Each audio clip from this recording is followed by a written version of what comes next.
Hi, this is your host Sabin Bhartia and welcome to TFI Insights. And today we have with us Tobi Knaup, founder and CEO of D2iQ. Toby, first of all, it's nice to have you on the show. Thank you for having me.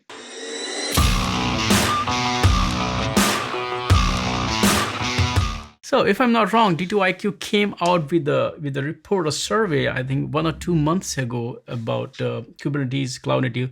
Tell us a bit about the survey and some of the key takeaways, which you see them as really key there. That's right. So we did a survey that I think yielded some really interesting results around the state of Kubernetes, the state of digital transformation, kind of where the industry is at and what the challenges are that people are facing. So, I think one of the really key takeaways was that the vast majority of folks that were part of the survey mentioned that Kubernetes is a key part of their digital transformation strategy. In fact, 77% of the people that responded mentioned that. What was also interesting is, and I think that gives us a bit of a hint of where people are at in their transformation, is that 95% of respondents said that they're facing some challenges with the implementation of Kubernetes. The challenges they mentioned were around kind of what you would expect when you put systems into production. So a number of people said they're facing challenges around security. That was about half the people. And they're also facing challenges with scaling up their Kubernetes deployments. That was about a third of respondents that mentioned that. So, kind of gives you an idea of where those projects sit. They're really moving into production. Now, another key takeaway that I thought was interesting is that, people are not only facing challenges, it's also affecting them, and their day-to-day jobs. So 38% of respondents said that they feel burnt out sometimes, doing their jobs. And just over half said they actually think about finding a different job. So, quite some challenges that still exist in the ecosystem. And another thing that was interesting is, a data point around, how organizations go about learning Kubernetes and learning cloud native technologies, which are new to most organizations. So almost everybody that responded said they either invested in training already or they're going to invest in training to close any skill gaps in their workforce. There are a couple of things that you mentioned there, and of course, we cannot get into all of those. That will take whole day. But a couple of things. Number one is that Kubernetes, for a very long time, has been, the new shiny object. It is hyped. It's not just hype, but it is solving a lot of realistic problems. But now companies have, as you rightly said, moved to the phase where it's in production. So now they're actually tackling with the problems, issues that come along with that. You did mention a lot of those there. So let's start with security, for example.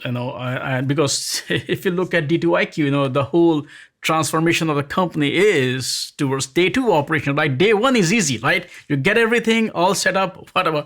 So first of all, how secure is Kubernetes by default? There are a lot of things that should be on, or you can say, hey, you know what? Nope, you cannot just turn it on and you think it's secure. So talk a bit about out of the box security that people can expect or get, or no, that thing does not even exist? That's a great question. And security is one of these areas where you really have to think about it holistically, right? You have to think about it top to bottom. You have to secure Kubernetes itself. You have to secure the applications on top. You have to secure your software build pipeline.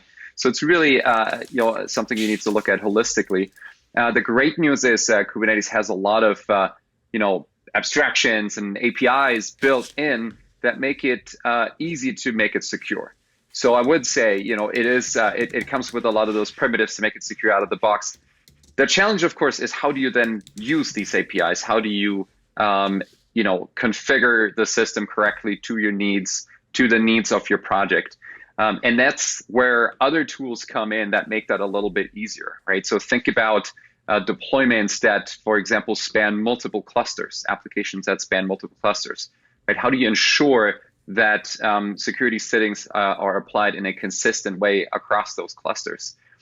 And then for going back to making security a holistic thing, securing your software build pipeline, for example, That's just not an area that Kubernetes covers. And so it's important to also extend your security mechanisms to the things that run on top of the applications and the software build pipeline. So it's important to use a system or use tools that look at that holistically.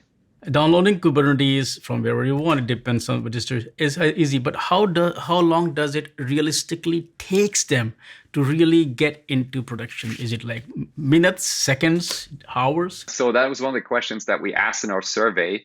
And on average, people reported it takes them about 5 months to put it into production. And in our experience, it depends really heavily on, well, first of all, what you're running on top of it, but also what is the approach that you're taking. One key thing to note here is that Kubernetes by itself doesn't give you a production-grade cloud-native stack.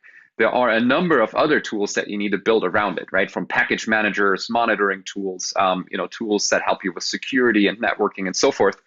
And so you can go the do-it-yourself path, right, and put all those pieces together yourself. That's naturally going to take a lot longer. Or you can take a Kubernetes distribution.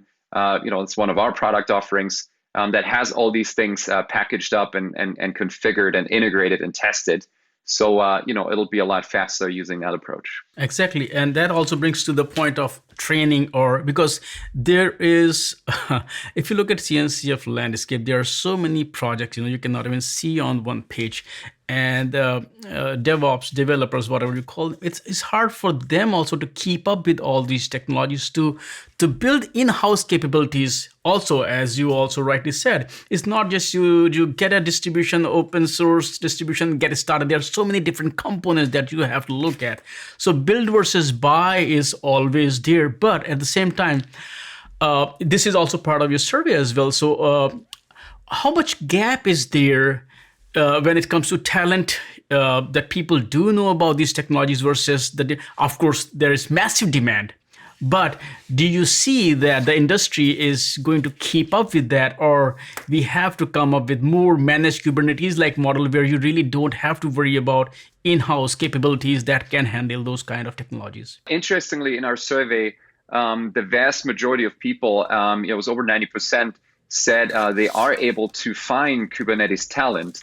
Yet at the same time, about a quarter of respondents said that it may take some time to find those people, right? And so I think that's part of the reason why so many companies invest in training, because they say, it's going to take me a long time to find that talent. I have engineers in-house. Let's get them trained up. Let's get them, familiar with these new technologies. And I would say, to really implement Kubernetes successfully, you have to obviously train your workforce, close those gaps, but at the same time also look at what should I really build versus buy, like you said. And there's just a ton of complexity in the ecosystem, right? The cloud native landscape has hundreds and hundreds of projects on there. It is not obvious which projects you should pick and use together. We actually looked at this last year. We looked at all the different CNCF components that make up our distribution of Kubernetes. It's over a dozen individual projects. And over a span of 6 months, those projects combined did almost 190 different releases that fixed important security issues. And so if you go the do-it-yourself route, that's the complexity you're dealing with, right? You have to track all these releases, make sure the different versions of these components work together. And so, that's where the value of either a managed service or a distribution comes in.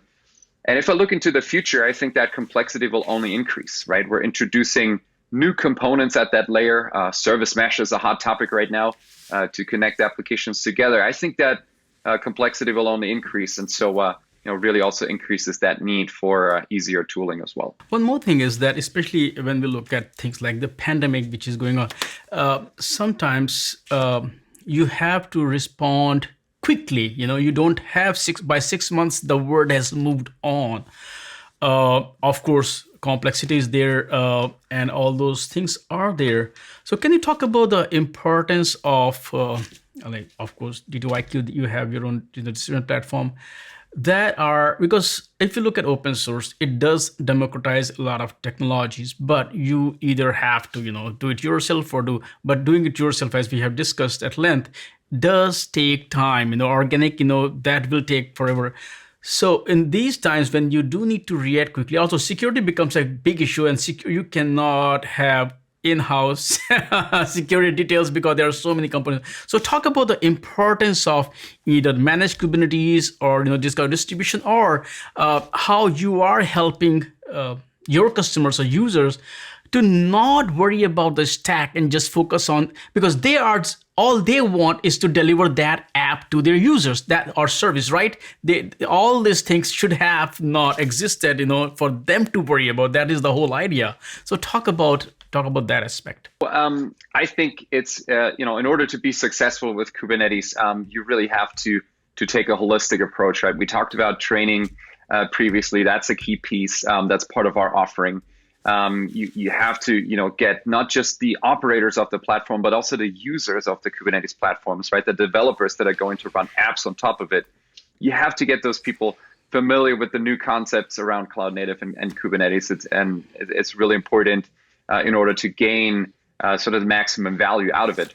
And then what's important is really, as I mentioned, Kubernetes by itself is not the answer. You have to surround it with supporting tools to really get a production grade stack. And so there's a lot of work that goes into building that stack to make sure all the components work together, picking the right versions, testing them actually under realistic conditions with realistic workloads. So that is a lot of the work that goes on behind the scenes, on our side, that goes into each release of our Kubernetes distribution, right? There's an extensive test program that we run with realistic conditions, with real workloads like a Kafka, for example, processing billions of messages, to really make sure that it also works under realistic conditions. That's key because Kubernetes is a platform. It can do a lot of different things. It can run small clusters. It can run large clusters, and the configuration that you apply, has to change with the scale and with the workloads. So there's a lot of expertise and experience that goes into making the right things there. That's part of our offering as well. And then the other piece, Kubernetes is a distributed system. It's a fairly complex system, and it interacts with a lot of other components. And so when you run it in production and you do run into issues, you need really deep expertise in order to be able to root cause those issues, to debug those issues. And so what's part of our offering too is 24/7 support. We have experts on staff that are contributing to Kubernetes, that are contributing to other tools in the CNCF ecosystem and know it extremely well, so that we can also help customers when they do run into issues. Now let's talk about Kubernetes is now in production. People are realizing the problems. The good thing is that community has a great governance, great structure there in place, and it's a rich ecosystem. How do you further see evolution of Kubernetes, or of course edge is there? I mean, Kubernetes itself is not shrinking, but a lot of distributions are there which are very small in size. So talk a bit about how do you see the future of Kubernetes based on, of course, these deployments, the use cases. Talk about that. So I think what we've really seen is that Kubernetes has become the de facto standard, sort of the de facto standard API for building cloud native applications. And we're seeing more and more use cases and more types of cloud native applications being deployed. One example is machine learning applications, right? They tend to be pretty complex. You have sort of your pre-production workflow where data scientists are building models. They need vast amounts of compute and specialized compute in order to do that.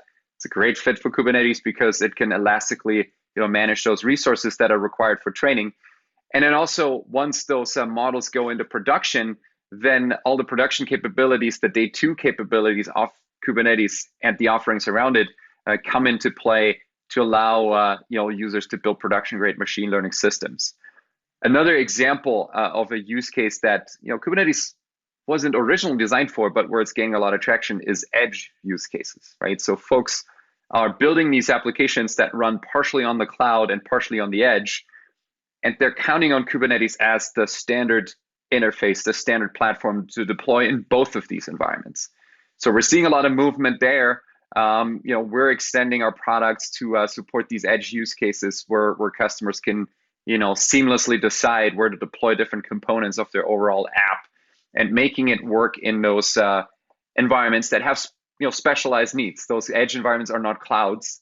The networking looks different, the hardware looks different, and so there's work to do to make it in those environments. So we're seeing that, seeing more use cases. We're seeing it run in more environments.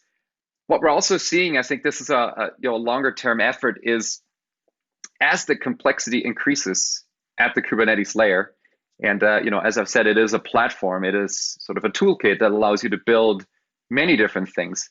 So that also introduces complexity, right? There's a lot of knobs you can tune to use it for all kinds of different use cases. So for a developer who just wants to deploy their application or their microservice fleet, that complexity will get to a point where it's just too overwhelming, and where a developer would prefer a more application-centric view of the world versus the more infrastructure-centric view that Kubernetes provides. And so I see things, I see the community doing work in that direction, and just finding new abstractions to make it more easier to reason about and easier to think about for developers. One example there, is the GitOps workflow is giving developers the right tools, Git-based tools to deploy their applications on the Kubernetes easily. So as we are talking initially also, with open source, day one is easy, day two is a bit challenging. Now, especially in the context of Kubernetes, you also mentioned that a lot of people are experiencing, burnout, Why is that? Is it that there is just too much to do there? Of course, you have to keep up with security. You have to keep up with, there's so many updates going on, right? So talk a bit about the day two complexity that is there with Kubernetes. And if you can also, if you have time, that how D2iQ gets into the picture and help users solve some of those problems, if not all. It was interesting that folks reported in the survey that they feel burnt out. But if you look at where the ecosystem is at and where the industry is at, and what folks are doing with Kubernetes, it's not that surprising, right? We're really seeing Kubernetes making its way into the mainstream, running more mission critical enterprise applications, larger and more complex applications. And Kubernetes makes it very easy to build these cloud native applications. But what we shouldn't forget is that once you put things into production, the realities of day two are still the same as before. You still have to watch out for security, right? You have to have a way to patch critical security issues in your system quickly when they arise. You have to make sure to stay current with versions. You have to make sure that you have the right monitoring tools, like log management and metrics and so forth. So there's a whole bunch of work to do there around Kubernetes, right? That's not solved by Kubernetes itself. And so this is where we assist our customers, and why day two is even in our company name. Our distribution of Kubernetes and our Commander management plane comes with a lot of these tools that make day two much easier. So it's much easier to upgrade not just Kubernetes, but also all the supporting tools around it to the current versions to fix security issues. It's a very streamlined workflow with our products. And then, Commander and Convoy, our Kubernetes products, they ship with a lot of the tools required to build a successful day two stack. So there's a monitoring stack based on the leading open source tools. There's a log search and log management stack based on the leading open source tools built in. And a lot of the other components that you have to think about on day two that you don't necessarily get to on day one, like how do I do network segmentation between my applications, for example. So all of those tools are included in our offering, along with a multi-cluster control plane, which we call Commander. Because one of the things that a lot of customers notice too on day two is they very quickly find themselves running dozens or sometimes hundreds of Kubernetes clusters. And so that creates a whole nother group of problems, which is, well, how do you manage things consistently between those clusters? How do you do that from a single pane of glass? That's where our Commander product comes in. Tobi, thank you so much for taking time out of schedule and talk not just about the survey, but also the kind of I got a very good higher level overview, and also we went into some deep issues also as there that with every technology of the growth and adoptions, a lot of challenges comes, and challenges are where opportunities are, right? That's where we are. So thanks for sharing all of that, and I look forward to talk to you again at some point. So once again, thank you. Thank you so much for having me on the show. Really enjoyed the conversation.